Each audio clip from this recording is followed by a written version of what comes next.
ఆంధ్రప్రదేశ్ ముఖ్యమంత్రిగా తెలుగుదేశం పార్టీ అధినేత చంద్రబాబు ఈ నెల 12న ప్రమాణ స్వీకారం చేయనున్న సంగతి తెలిసిందే. ఈ క్రమంలో ఆయన కోసం కాన్వాయ్ వచ్చేసింది.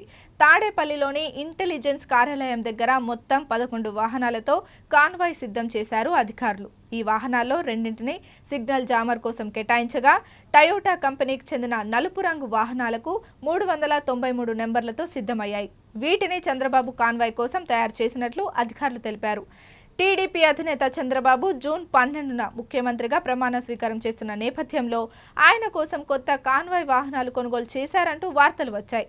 తాడేపల్లిలోని ఇంటెలిజెన్స్ ఆఫీసులో 11 వాహనాలు సిద్ధంగా ఉన్నాయని, అందులో 2 జామర్ వాహనాలు ఉన్నాయని, అవి 393 నెంబర్ ప్లేట్లతో ఉన్న నలుపు రంగు టయోటా వాహనాలు అని ఆ వార్తల్లో పేర్కొన్నారు. అయితే ఈ వార్తలను తెలుగుదేశం పార్టీ ఖండించింది.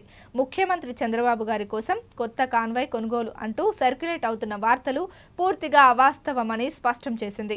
సోషల్ మీడియాలో దీనికి సంబంధించి చక్కర్లు కొడుతున్న వార్తలను అధికారులు ఖండించారని టీడీపీ అధినేత వెల్లడించారు.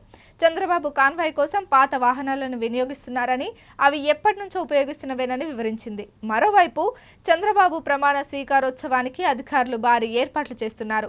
కృష్ణా జిల్లా గన్నవరం ఎయిర్పోర్ట్ సమీపంలో ఉండే కేసరపల్లి ఐటీ పార్క్ సమీపంలో వేదికను సిద్ధం చేస్తున్నారు.